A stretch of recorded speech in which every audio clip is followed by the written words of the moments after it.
The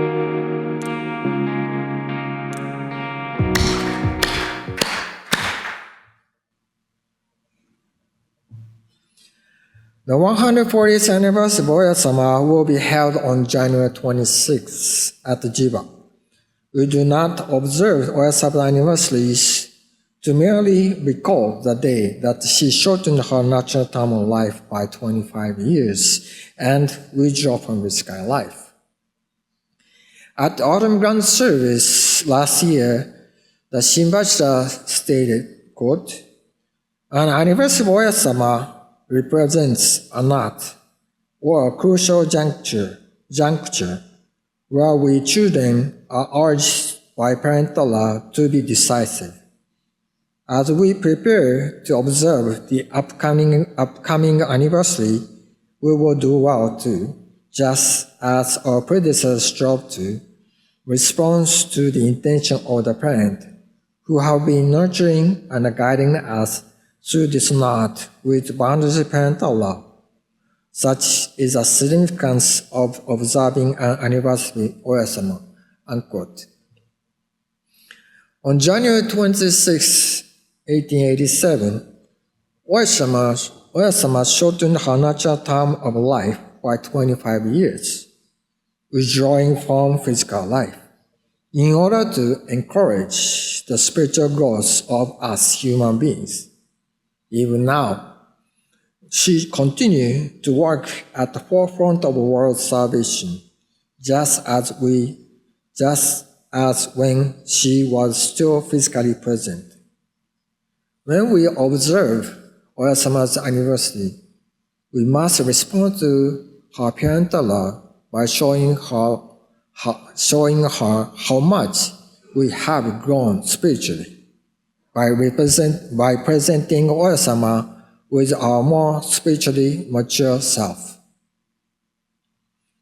The true significance of Oya-sama's anniversaries lies in the progress each of us make it furthering our spiritual growth.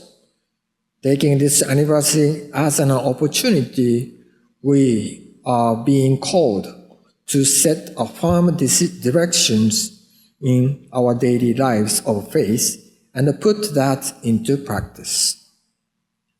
Further, now is a time for us to reflect upon the words spoken immediately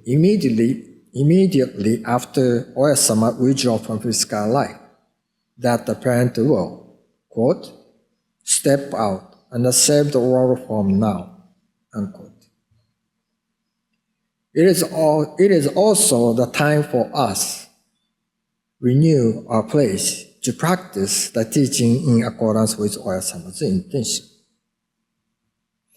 The dialogue between Oya-sama and the first Shinbashira in January of 1887 is described in great detail in Chapter 10 of the Life of Oya-sama. I believe that this exchange can be seen as Oya-sama's final and most important instruction to us, through which she taught us the most essential attitude in our lives of faith. On the 11th of January 1st, 1887, as Oya-sama came out of her bath, she staggered momentarily. Later she said, quote, "It is a sign that the world is going to move," unquote. The following day, Oya-sama did not feel well, and those around her became worried. However, before long, she recovered. Then, on January 4th, when Oya-sama's health took a critical turn, the followers made an inquiry through Izo Iburi, who would later become the Honseki, in regards to God's intention. The divine direction said, quote, "Sir, if the words of God were false, this fast would not have continued for 49 years until now. What I have told you until now has been shown. With this in mind, reflect. Sa, shall I withdraw? Shall I end it all? Unquote. These were not rhetorical questions. They were the strict yet deeply compassionate words from Oyasama, meant to prove the truth of her teachings and to challenge the followers' faith to its very core. If the teachings was truly genuine, then no matter what difficulties may arise, the path is sure to expand. However, if the followers could not resolve themselves to put the teaching into practice, then Oyasama was even prepared to withdraw from physical life. Immediately after these words, Oyasama stopped breathing, and her body suddenly became cold. Our pioneers were so shocked, and that from that very next day, January 5th, they performed the service that Oyasama had urgently been requesting, even though it was done without all the service instruments. Day after day, they performed the service as an act of apology.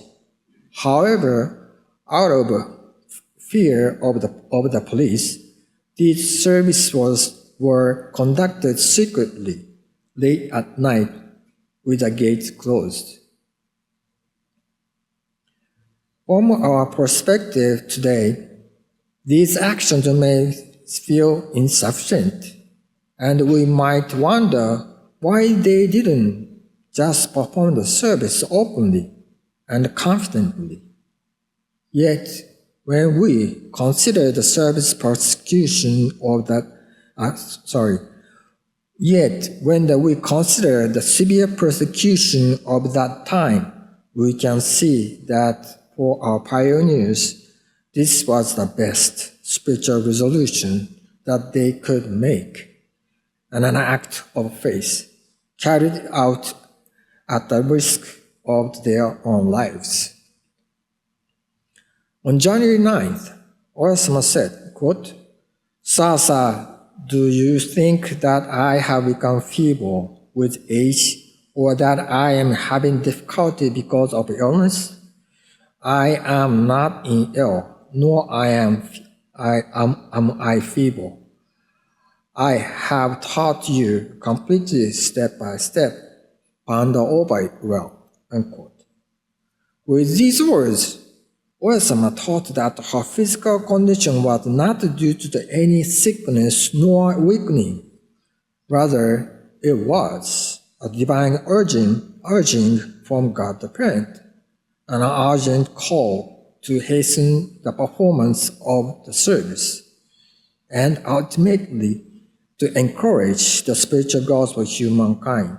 Even so, despite Oyasama's instructions, the followers still hesitated to perform the service, blocked by legal restrictions.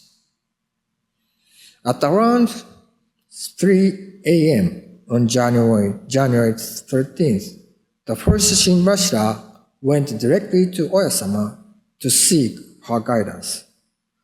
There were many exchanges, and among them, the first Shinbashira asked for more time, hoping to avoid violating the law by the performance of the service.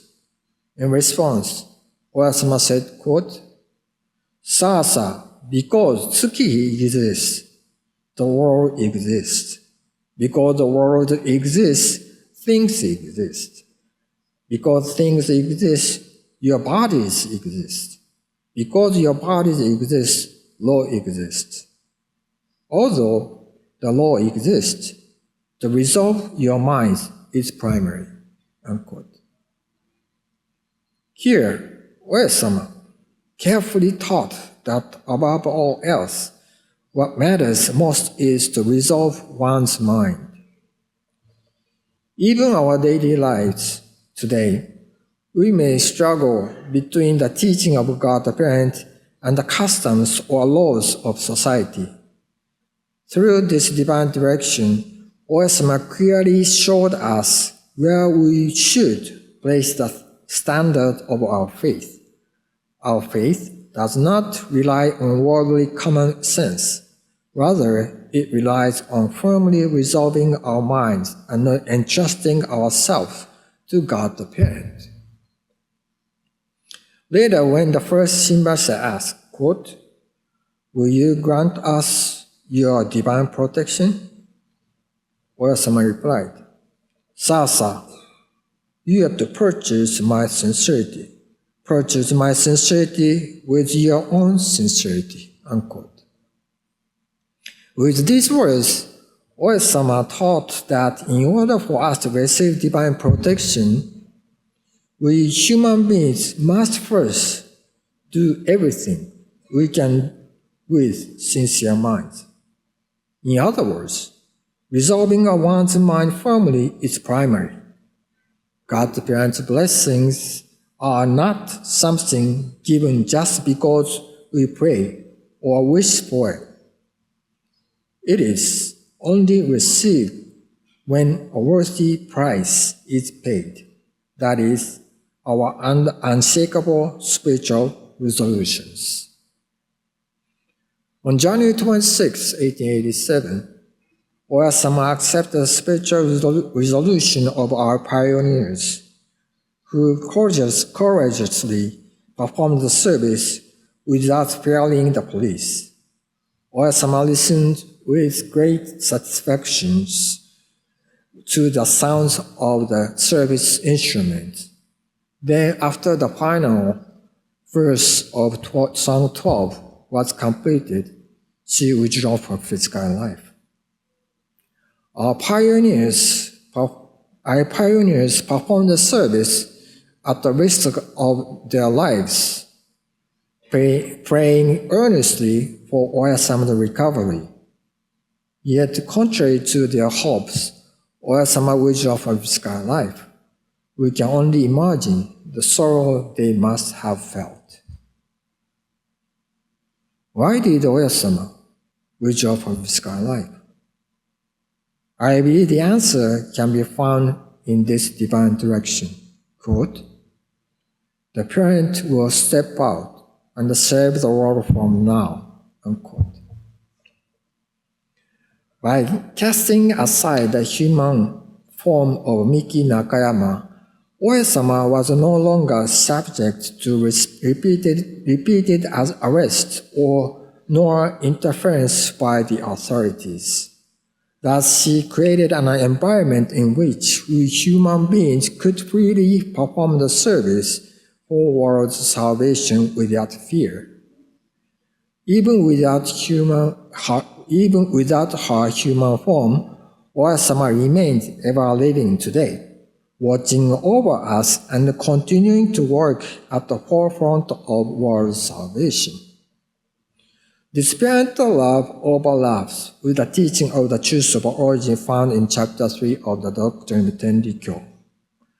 In this story, human beings were born from the womb of Izanami no Mikoto and grew step by step.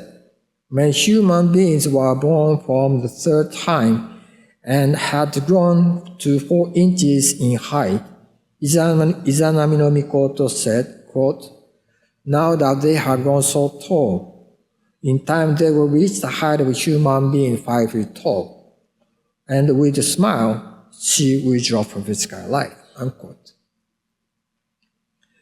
The instructions Oyasama left for us are connected to this truth of origin.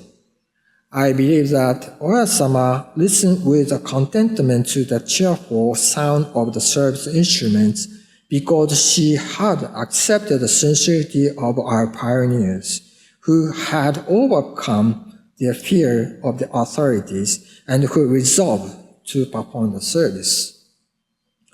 Oyasama may have judged that even if she withdrew from physical life, we would be able to stand on our own and continue walking the path toward the realization of the joyous life. Each time we observe an anniversary of Oya-sama, we need to show Oya-sama that our spiritual growth, step by step, has progressed further than it was for the previous anniversary. I believe that our spiritual growth is the clearest proof that we are responding to Oya-sama's parental love and will bring her joy and a peace of mind more than anything else. In order to honor Oya-sama for her hardship and to bring her joy and a peace of mind, we must unite our hearts as one as we approach the anniversary. The Shinbachira concludes instruction 4 by saying, quote, I hope that all of us followers will take the firm step forward on the path of world salvation in unity of mind, thereby bring joy and a peace of mind to Oya-sama, who is working by virtue of her eternal life. Unquote. It is through our effort toward the world's salvation that our spiritual growth is cultivated. I believe that this is the finest gift that we can offer to Oya-sama, and this will become the greatest source of her joy. At the Autumn Grand Service last year, the Shinbachira stated, quote, I trust that all of you are now working tirelessly in order to achieve the goals you set for the 3 years, 1,000-day period. The more effort you make, the more blessings will be shown to you. Moreover, the effort you are making now will be the seeds for your future journey and will therefore never be wasted. Unquote. With these words engraved in our hearts, let us devote ourselves with all our strength during these last few days to complete our pre-anniversary activities for Oya-sama's 140th anniversary. Just as parents eagerly await the return of their children back home, Oya-sama, the mother of all humankind, is also waiting with great anticipation for our return to Jiba. I hope that as many as possible from our diocese will return to Jiba for the anniversary so that Oya-sama may see in each of us our more spiritually mature self compared to previous anniversaries. However, for those of us who are unable to attend the anniversary service today, please keep in mind that Shinbachira's message at the last year's Autumn Grand Service. Quote, I would like to ask all to continue to earnestly engage in your activities during the remaining months of the pre-anniversary activity period in the hope that you will be able to observe the anniversary with joy and satisfaction. Unquote.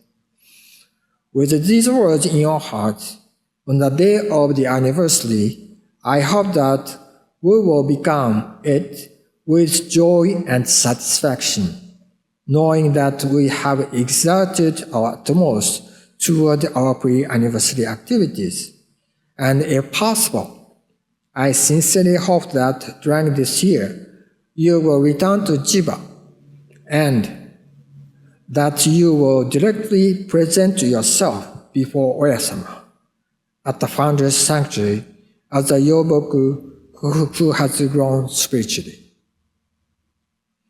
Lastly, let us settle in our minds that Shinbachira's New Year's greeting. Quote, it is my hope that each and every one of us, after having done our best during this 3 years, 1,000 days period, will be able to welcome the day of the anniversary with a mind filled with joy. Unquote. With these words firmly in mind, let us welcome the 140th anniversary of Oya-sama. I would like to now conclude my talks for today. Thank you very much for your kind attention.